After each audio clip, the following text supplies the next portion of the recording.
Welcome to the Late Night with David Jones. I'm your host, David, and today I'll be talking about the premiere episodes of Arrow and Legends of Tomorrow. And I'm going to talk about them in the order they premiered, so it'll be Legends of Tomorrow and then Arrow. So I'm going to get right into it, and the first thing is Legends of Tomorrow, Season 3, Episode 1, titled A Rubicon.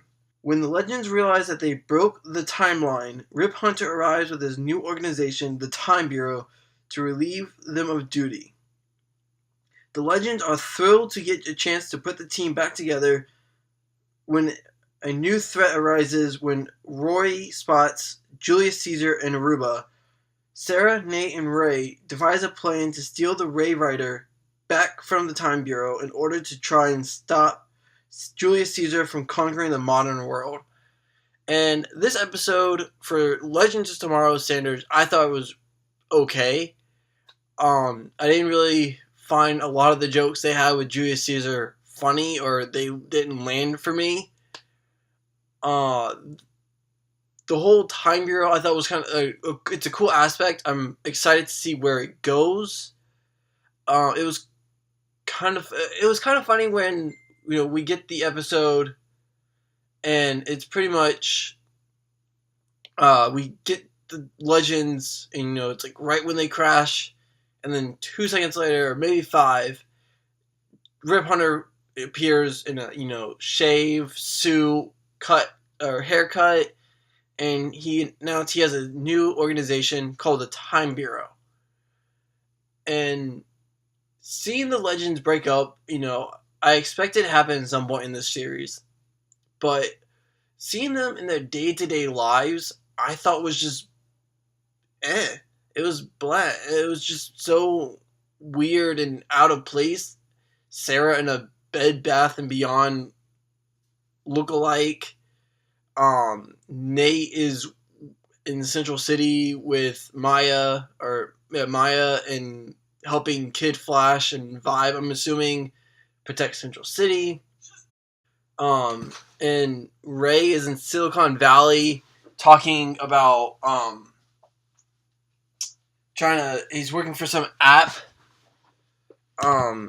development, which just was weird because they were pretty much talking down to him like he was nothing, even though he is still a genius. He can create awesome tech, and they're pretty much making him seem like he's a low-level tech guy, when all because he gave his company to Felicity and she ran to the ground. So I guess he's nothing now. And then we get Mick Rory, who is in Aruba finally after half a season, I think, of talking about going to Aruba. And he's just living life. He's having a good time. Apparently he's having a lot of sex because he has STDs, according to the Time Bureau. And then we come across Julius Caesar, which I thought was a cool concept. Julius Caesar in modern day, and he's going to try and conquer the modern world. And then we get this whole, we're going to get the Ray Rider back from the Time Bureau, we're going to sneak in and all this. And they get caught pretty easily, and then they get a tour of the Time Bureau, and then I guess Rip allows them to steal the Ray Rider. It just seemed too easy for them. And just the episode, and of course with Julius Caesar, you're going to get a salad joke, and it just didn't work. I did enjoy Firestorm and their little dynamic, how, Jax is in college, Martin Stein is with his family, and his daughter is pregnant, having a granddaughter, he's having a grandkid, and they meet once a week to merge, to stabilize them and everything. Thought that was cool. And then when the Ray Rider and the Legends come and get them, kind of having Jax wanting to go back, but Martin Stein was like, I kind of want to stay with my family, be a family man.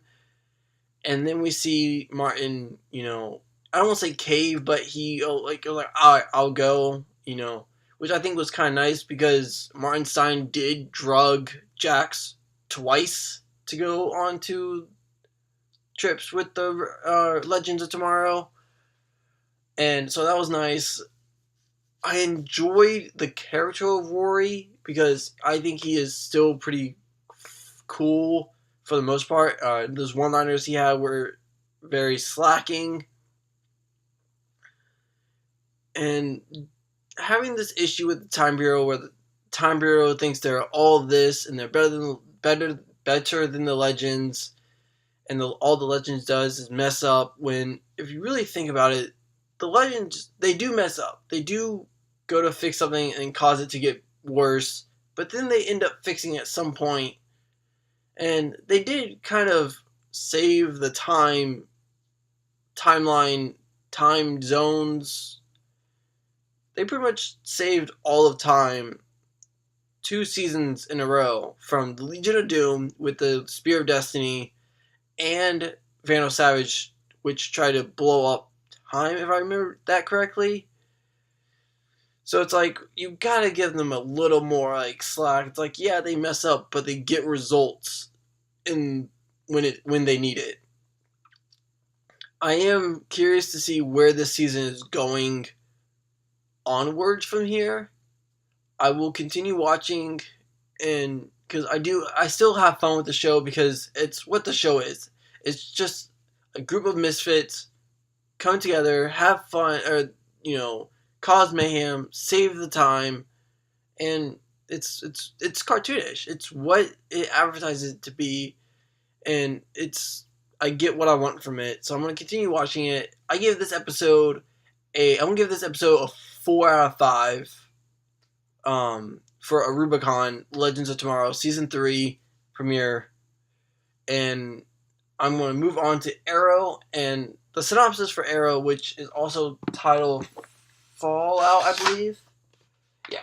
Season 6, Episode 1, titled Fallout. The synopsis is pretty much Oliver is dealing for the aftermath of the island blowing up. And in my opinion, this premiere was the weakest of the 4. And it was mainly because we pretty much jump right into them as a team still working in the field. We see pretty much all of the main players. We see Oliver. We see Wild Dog, which I can never remember his name. We see we see Canary, Black Canary, whichever one Dinah is going by. We see Diggle, we see Mr. Terrific, and then we get Felicity, and then we finally flash back to the island, and we find out Oliver's son, William, his mother died, and Thea is in a coma, and it would have been a lot better if we got it from the island first, and then we flash forward to present day.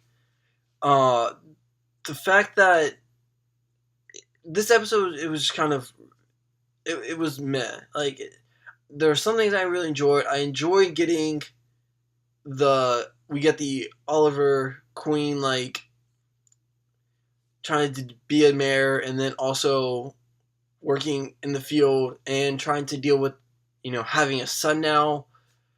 I don't think the actor who plays William does a good job at portraying William for the most part, and I think the writing for that character kind of de-ages William as a character down, because like, he looks about 14 at the most, and maybe 13. I'm not exactly sure his age, but he acts like he's 7 at most.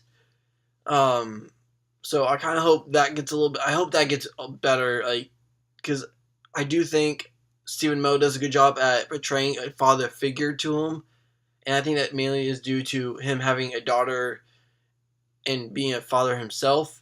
So that, for the most part, is also really causing a lack in the episode. I'm curious to see where this season's going to go. Where is Oliver going to back down as Green Arrow and be a father figure by the end of the season, and then only come back to the hero job when needed, maybe in a crossover episode with Flash, Legends, or maybe Supergirl. And for the most part, it's and we kind of get a little bit of like, you see how the island explosion is affecting each of the or some of the Team Arrow members, more like Diggle and his little hand shaking and not being able to shoot straight, to Detective Lance Lance and his ability to kind of struggle with he shot he shot someone who looks like his daughter. That was affecting him.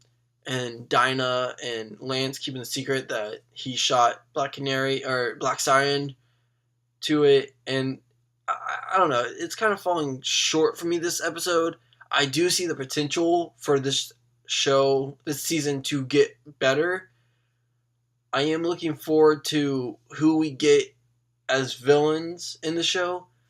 And I'm curious to see what Deathstroke's going to do. We got a little bit of Deathstroke that, found his son. His son's fine.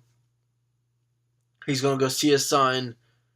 And just the fact that they're not enemies anymore. I want to call them more frenemies, because I feel like they might butt heads with ideology, maybe. And I am also really curious to see how long Thea is out in a coma. I would give this a 2 out of 5 rating. I am still going to continue watching, and we get the ending of the big ending surprise that someone leaked a photo of Oliver in the Green Arrow outfit. So I'm curious where that's going to lead. And I'm also just really hoping we get some closure to some of the storylines we've gotten throughout the series, like the Russians with Anatoly. And if we have to flashback anywhere, I hope it's either Russia or China. Also, if we do have to flashback at the island at all, I don't think we will be, but if we do, I want it to be a Constantine centric flashback. Maybe there's some ancient relic, maybe the Dr. Fate helmet, or maybe the Blue Beetle Scarab was on the island, and Constantine needs Oliver's help to go get it. I am looking forward to the rest of this, or the next couple episodes till the mid-season, to see how the season is going. But for me, again, this premiere was the weakest of the 4.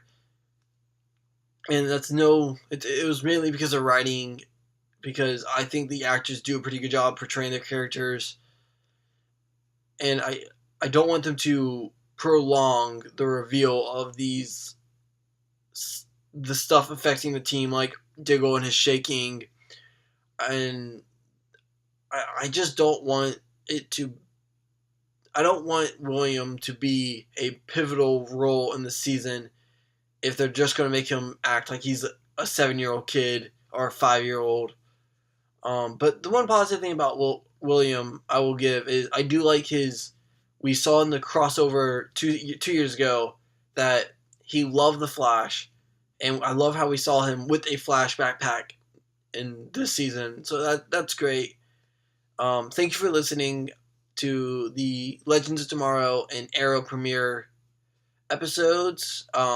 Please if you like what you listen or you hear, give this page a like, and just continue listening.